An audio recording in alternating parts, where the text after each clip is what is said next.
Pleasant day. This is Freddie Abando for Nation in Motion, and this morning we're privileged to have with us Mr. Jennings, the President of the American Chamber of Commerce. Good morning, sir, for joining us this morning here on Nation in Motion. Good morning, Freddie. How long have you been here? Just over 2 years now. So living here 2 years. I've traveled in and out for about 15 years. You've seen a lot of changes over the past 2 years. You are spearheading Arangkada, Philippines. What is Arangkada, Philippines all about? Arangkada, Philippines is a document that's prepared by the 7 joint foreign chambers of commerce. So that includes the American Chamber of Commerce of Philippines, the Canadians, the ANSCHAM, the Australia, New Zealand, Japan, Korea, the Europeans, as well as the headquarters organization. So together, the group came together and developed a blueprint for the country. It contains almost 500 recommendations, 7 big winner industries. So, for example, agriculture, mining, manufacturing, infrastructure, ITD. So these are the different sectors where there's a opportunity for the Philippines moving forward, that if the right actions are taken, these are sectors that could be big winners moving ahead. Oh, you're talking of certain recommendations which the foreign chambers of commerce come together and recommend to both the executive and Congress and judicial. So all three to review that. All 3 sections of government. Yes. What sort of recommendations have you made? These would be recommendations, for example, what actions are needed to have environmentally sound, safe, and sustainable mining moving forward, or what do we recommend, specific recommendations on ports and airports in terms of infrastructure and transportation, policies on areas such as foreign ownership to be competitive and have a level in the world. So they go into different sections of government, labor, finance, trade and investment, and make recommendations on how existing policies, legislation could be improved. And the idea is to generate up to $70 billion over the next 5 years in foreign direct investment. Would you say the environment has been put in place by the president? Because when President Aquino came into power in 2010, confidence from the local business sector and even the privates and the foreign investors has not really been very encouraging. Would you say this has changed dramatically over the past 2.5 years? Well, it has changed, and if you look at some of the international rankings, for example, the World Economic Forum for competitive business environment has increased by 10 places in the past year, another 10 places the year before. So these are actual leaps. So if you look at Transparency International and on the index, that we've improved. We're ahead of Indonesia now, where we used to be below them within Southeast Asia.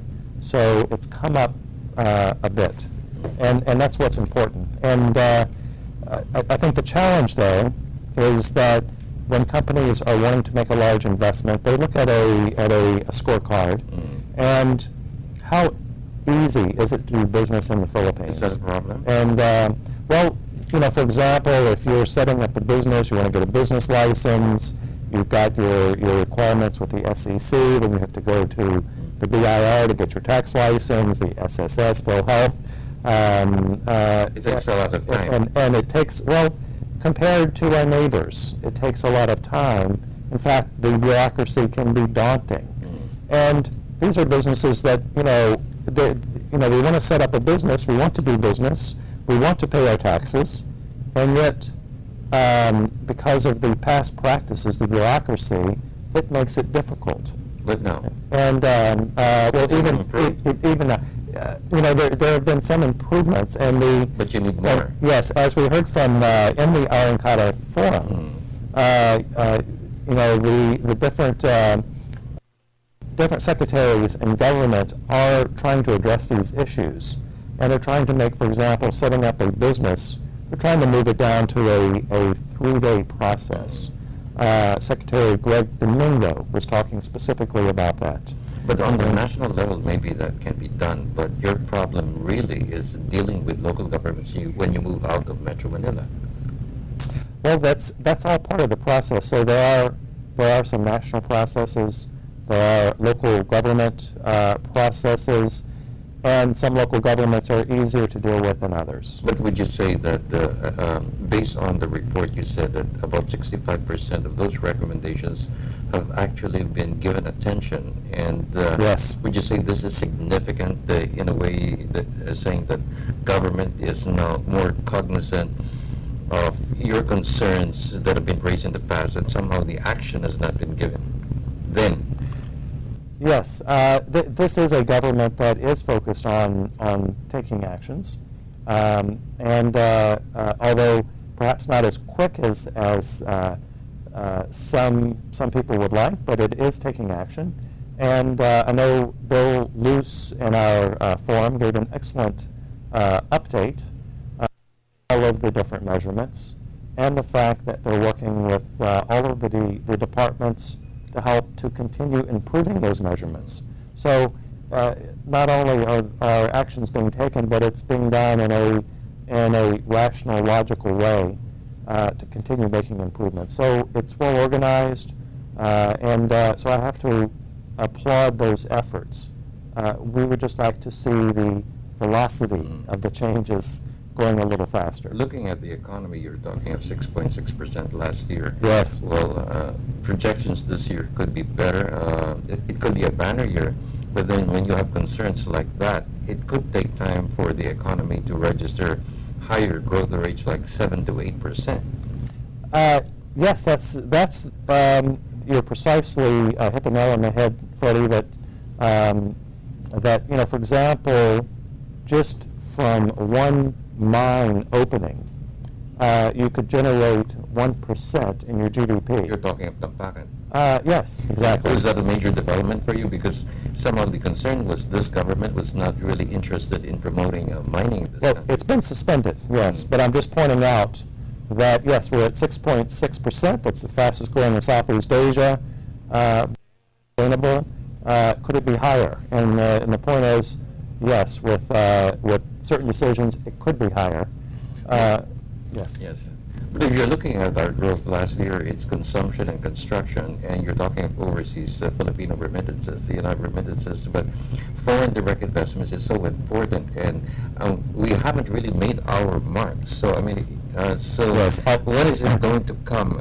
Would all these reforms have been attended to, or what? At what pace should government really respond to your concerns now?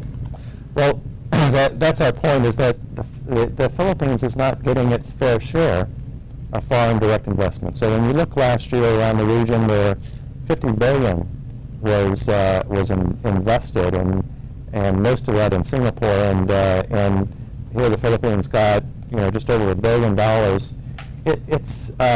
It's very small, and so there is this opportunity to create more quality jobs. Well, that's one of the goals of the Arangkada, is to create 70 million quality jobs within a period of 10 years? 5 years. 5 years. Can that be done? It can be done if the right changes are made. And so that's our point, is that all of this needs to be happening faster in order to attract the foreign investment, and as well as doing things such as making the infrastructure investments. So all of these foundation activities to make the country more business competitive in line with its neighbors needs to be done. So you're talking of one investment in infrastructure. The current spending by government is about 2.2% of GDP. About 2.6%, and it realistically should be double that. That's based on what government spends, or with the entry also of investors like you, and through the PPP. Are you saying that PPP can be a major factor for that? It can. And it's just a matter of these projects coming on stream at a faster pace.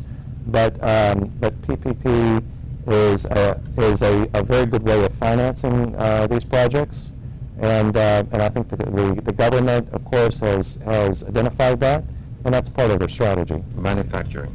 Yes. What about it? I mean, it's down for quite some time. Yes. There is some piece of good news. It grew a little bit in 2012. Do you see that really growing faster this year if the investments will come? Well, at this time, the Philippines is changing its image. So, What sort of image do we have now? well, Are we the sick man, or what? Are we in a better position now? I think in the past, Freddie, you've heard the terms sick man and basket case But now? being kicked around, but I think now people are saying that the Philippines is a rising tiger with an empowered people.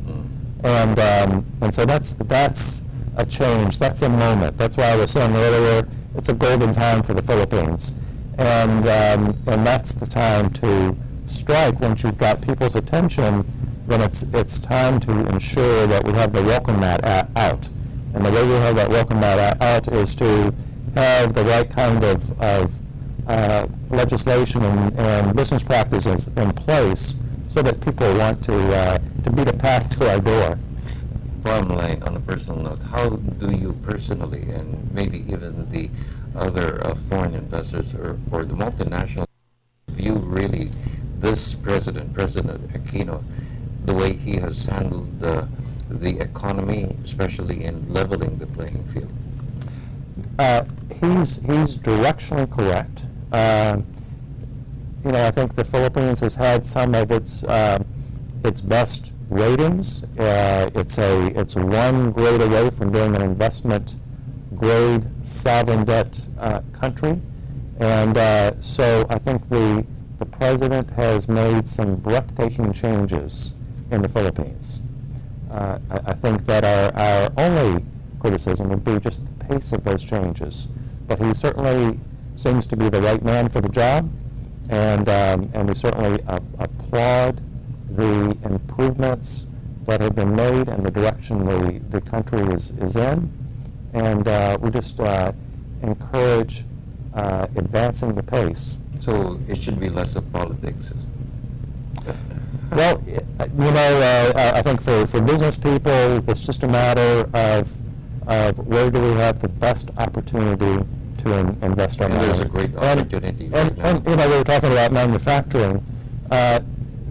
There's now a trend, for example, where Japanese manufacturers are moving away from China. There's an opportunity where they're setting up new factories.